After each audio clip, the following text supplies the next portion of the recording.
Guys, welcome to my YouTube channel. இன்றைக்கி பார்த்தீங்கன்னா ஒரு சூப்பரான விளாக் தான் பார்க்க போகிறோம். பார்க்கறதுக்கு முன்னாடி இப்போ தான் நம்ம சேனலை ஃபஸ்ட் டைம் பார்க்குறீங்கன்னா மறக்காமல் சப்ஸ்கிரைப் பண்ணி வச்சுட்டு பாருங்கள்.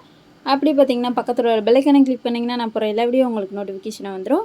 இன்றைக்கி நம்ம என்ன விளாக் பார்க்க போகிறோன்னு பார்த்தீங்கன்னா, இன்றைக்கி எங்கள் மம்மி பார்த்தீங்கன்னா ஊருக்கு போயிட்டாங்க.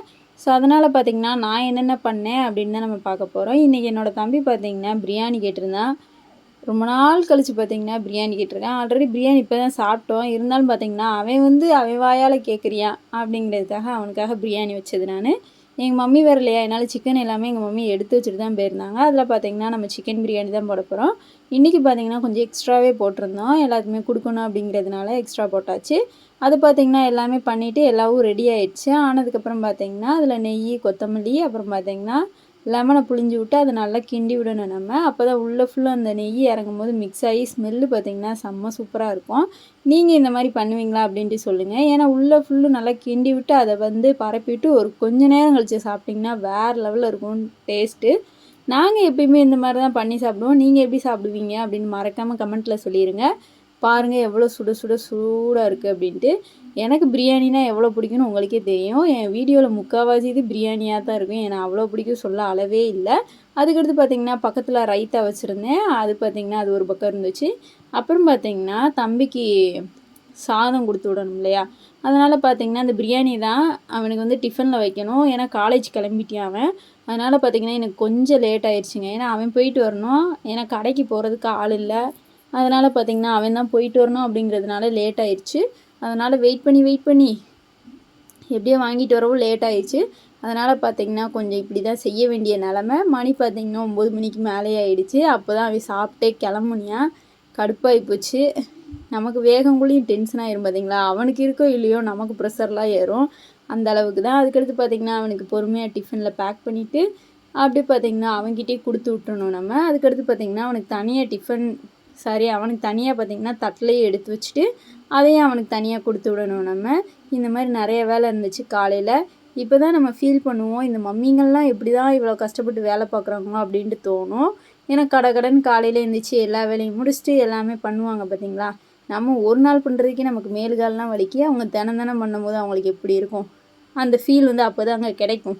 அது பார்த்திங்கன்னா அதை யோசிச்சுட்டு அப்புறம் பார்த்திங்கன்னா பாத்திரம்லாம் நிறையா இருந்துச்சு. அதை க்ளீன் பண்ணணும் இல்லையோ. அதனால் பார்த்திங்கன்னா என்னோடய தம்பியை அடித்து காலேஜுக்கு கிளப்பி விட்டு நம்ம பார்த்திங்கன்னா ஃப்ரீயாக வேலை பார்க்கலாம். வீட்டுக்குள்ளே இருக்க எல்லா டஸ்ட்டையும் க்ளீன் பண்ணதுக்கப்புறம் தான் பாத்திரத்தை விளக்கணும். ஏன்னா ஒவ்வொன்றா எடுத்து போடுற மாதிரி இருக்கும். அதனால் பார்த்திங்கன்னா மொத்தமாக எல்லாத்தையும் வெளியில் எடுத்து போட்டு அதுக்கடுத்து பார்த்திங்கன்னா நல்லா க்ளீன் பண்ணி விட்டு இருக்கிற குப்பையெல்லாம் தூத்து விடணும். இதுதான் மேட்ரு. அப்போ தான் நமக்கு கொஞ்சம் அப்படியேவும் ஸ்மூத்தாக இருக்கும். இல்லைன்னா இதுவும் பாக்கியாக இருக்குமோ அது பாக்கியாக இருக்குமோன்னு யோசிச்சுட்டே இருப்போம். அதனால் பார்த்திங்கன்னா எல்லாத்தையுமே க்ளீன் பண்ணிட்டு தான் நான் இந்த மாதிரி தான் பண்ணுவேன். அப்போ தான் எனக்கு கொஞ்சம் ஈஸியாக இருக்க மாதிரி இருக்கும் வேலை. எப்பயுமே ரொட்டீன் தான் இது. எனக்கு பார்த்திங்கன்னா டெய்லி இந்த மாதிரி தான் இருக்கும். ஏன்னா சாப்பாடு ஒன்று மட்டும் எங்கள் மம்மி பண்ணிடுவாங்க, மித்த எல்லா வேலையும் நம்ம தான் பண்ணுற மாதிரி இருக்கும். அதனால் பார்த்திங்கன்னா ஈஸியாக எல்லாத்தையுமே முடிச்சாச்சு. அப்புறம் பார்த்திங்கன்னா கிச்சனில் க்ளீன் பண்ணிவிட்டு ஹால் க்ளீன் பண்ணணும். ஹாலை ஃபுல்லும் தொடச்சி விட்டு எல்லாமே பண்ணியாச்சு. அதுக்கடுத்து பார்த்திங்கன்னா அங்கே தாங்க குப்பை நிறையா இருக்கும். நம்ம பார்த்திங்கன்னா அங்கிட்டு இங்கிட்டு நடந்து போகிறதுனாலே அதிலே பாதி குப்பை வந்துடும். மண் பார்த்திங்கன்னா நம்ம வெளியிலேருந்து அப்படியே எடுத்துகிட்டு உள்ளே போட்டுற மாதிரி இருக்கும். ஏன்னா காலில் மிதிச்சு கழுவாமல் கொள்ளாமல் அப்படியே உள்ளே வந்துடுவோம். அந்த மாதிரி தான் இதை ஃபுல்லும் நம்ம அள்ளணும். ஏன்னா எங்கள் வீட்டில் மண் பார்த்திங்கன்னா அதிகமாகவே வரும். ஏன்னா அப்படியே வர்றோம், அப்படியே போகிறோம். என்னால் பார்த்திங்கன்னா தூத்து விட்டு அப்படியே அமைதியாக இருக்கணும். ஏன்னா எனக்கு நீட்டாக இருந்தால் தாங்க ரொம்ப பிடிக்கும். அதுக்காக பார்த்திங்கன்னா எல்லாத்தையுமே தூத்து பிறக்கி விட்டதுக்கப்புறம் பார்த்திங்கன்னா பாத்திரம்லாம் இருந்துச்சு. அதையும் பார்த்திங்கன்னா நான் அப்புறம் பார்த்திங்கன்னா என்னோடய குட்டி அந்த பக்கத்து வீட்டு பையன் நாங்கள் 2 பேர் தான் சேர்ந்து எல்லாத்தையுமே அரேஞ்ச் பண்ணி எடுத்து வெளியில் வச்சோம். வெளியில் வச்சுட்டு பார்த்திங்கன்னா விளக்கணும். இன்றைக்கி பார்த்திங்கன்னா மார்னிங்கே செம்ம வெயிலுங்க. சரியான கொளுத்துன்னு கொளுத்தி எடுத்துருச்சு. அந்த வெயிலில் தான் உட்காந்து விளக்கணும். ஏன்னா வேறு வழி இல்லை. அதனால் பார்த்திங்கன்னா நம்ம வெயிலில் தான் விளக்கணும். விளக்கிட்டு எல்லாத்தையுமே வச்சிட்டோம்னு வச்சுக்கோங்களேன், நமக்கு ஒரு வேலை முடிஞ்ச மாதிரி ஆயிரும்.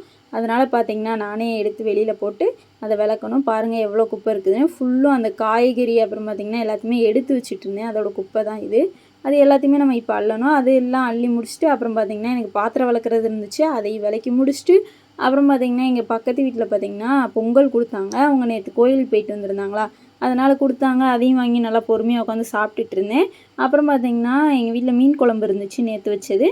அதை ஃபுல்லும் சூடு பண்ணணும். எங்கள் மம்மி சூடு பண்ணி வச்சிரு அப்படி சொல்லியிருந்தாங்க. அதனால் பார்த்திங்கன்னா எல்லாத்தையுமே சூடு பண்ணி வச்சுட்டு ஃபிஷ்ஷு வேறு இருந்துச்சுங்க. அதையும் பார்த்திங்கன்னா கொஞ்சம் எல்லாத்தையுமே எடுத்து அரேஞ்ச் பண்ணி ஃப்ரிட்ஜுக்குள்ளே வச்சுட்டு இருந்தேன் நான். ஏன்னா நம்ம பார்த்திங்கன்னா இப்போ தூங்க போகிறோம், சாப்பிட்டு முடிச்சாச்சு, மதிய டிஃபன் முடிஞ்சிடுச்சு. அதனால் பார்த்திங்கன்னா ஒரு ஸ்லீப்பை போட்டால் தான் சரிப்பட்டு வரும் நமக்கு. அதனால் பார்த்திங்கன்னா எல்லாத்தையுமே எடுத்து அரேஞ்ச் பண்ணி வச்சிட்ருந்தேன். அதுக்கடுத்து பார்த்திங்கன்னா நான் கொஞ்சம் நேரம் வெளியில் உட்காந்துட்ருந்தேன். அப்புறம் இன்னும் ஒரு வேலை இருக்குங்க. அந்த வேலையும் முடிச்சுட்டு அப்புறம் பார்த்திங்கன்னா நம்ம போய் படுத்துக்கலாம் அப்படின்ட்டு பிளான் போட்டாச்சு. நான் பார்த்திங்கன்னா கொஞ்சம் நேரம் வெளியில் உட்காந்துருந்தேன். கிளைமேட்டை பாருங்களேன், நல்லா வெயில் அடி அடின்னு அடிச்சிட்டு இருந்துச்சு. அப்புறம் இன்னொரு வேலை அப்படின்னு சொல்லியிருந்தேன் இல்லையா, அதனால் பார்த்திங்கன்னா இதுதான். இந்த பீரோவில் பார்த்திங்கன்னா நான் துணி வச்சாலே எல்லாம் பொத்து பொத்துன்னு விழுகுங்க. அதை ஃபுல்லாக அரேஞ்ச் பண்ணணும். கொஞ்சம் தான் இருக்குது, கொஞ்சம் வேலை இருக்குது. அந்த வேலையை முடிச்சிட்டோம்னா நமக்கு முடிஞ்சிடும்.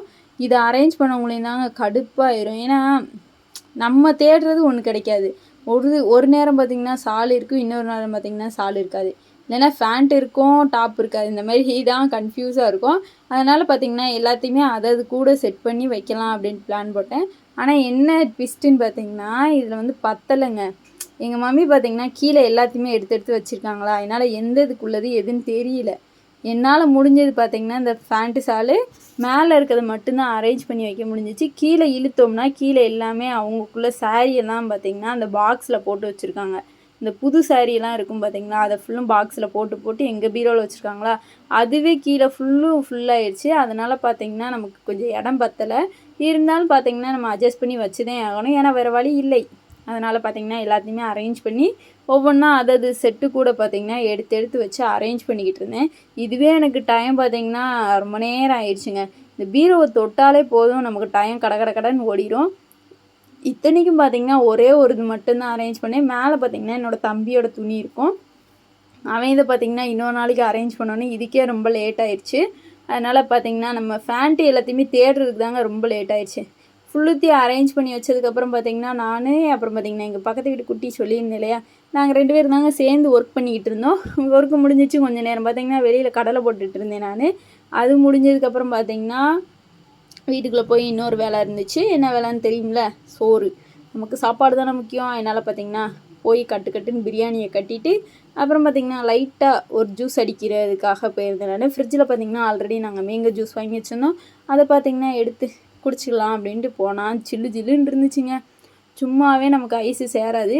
இருந்தாலும் பார்த்திங்கன்னா ஒரு ஆசையாகி போச்சு அதை பார்க்கவும். அதனால் ஒரே ஒரு மடக்கு குடிச்சிக்கலாம் அப்படின்ட்டு குடித்தேன். பட் நமக்கு தான் தெரியும்ல, ஒன்று குடித்தா இன்னொரு தடவை குடிக்கணுன்ட்டு. ஆனால் செம்ம ஜில்லுன்னு இருந்துச்சுங்க, ஐஸாக இருந்துச்சு. எப்படி பார்த்திங்கன்னா குடித்தாச்சு. குடிச்சு முடிச்சுட்டு பார்த்திங்கன்னா அதுக்கடுத்து வெயில் பாருங்களேன் எப்படி அடிக்குதுன்னு, சும்மா தாறுமாறு தக்காளி சோறாக அடிச்சுக்கிட்டு இருந்துச்சு. நம்ம பார்க்கவே அவ்வளோ கண்ணு கூசுச்சுங்க, அந்த அளவுக்கு இருந்துச்சு வெயில். நம்ம பார்த்திங்கன்னா அதையும் பார்த்துட்டு அப்புறம் பார்த்திங்கன்னா எல்லா வேலையும் முடிஞ்சிச்சு. போய் படுக்கிறதா வேலை. பேசாண்டு பார்த்திங்கன்னா கதவை சாத்திட்டு நான் நாளைக்கு தூங்குறதுக்கு போயிட்டேன். எனக்கு பார்த்திங்கன்னா இந்த டே இப்படி தான் மொக்கையாக போச்சு. உங்களுக்கு எப்படி போச்சு அப்படின்னு மறக்காமல் கமெண்ட்டில் சொல்லிடுங்க. இந்த வீடியோ உங்களுக்கு பிடிச்சிருக்கும் நம்புறேன். பிடிச்சிருந்தா மறக்காமல் நம்ம சேனலை சப்ஸ்கிரைப் பண்ணிவிட்டு லைக் அண்ட் ஷேர் கமெண்ட் பண்ணிக்கோங்க. பாய்.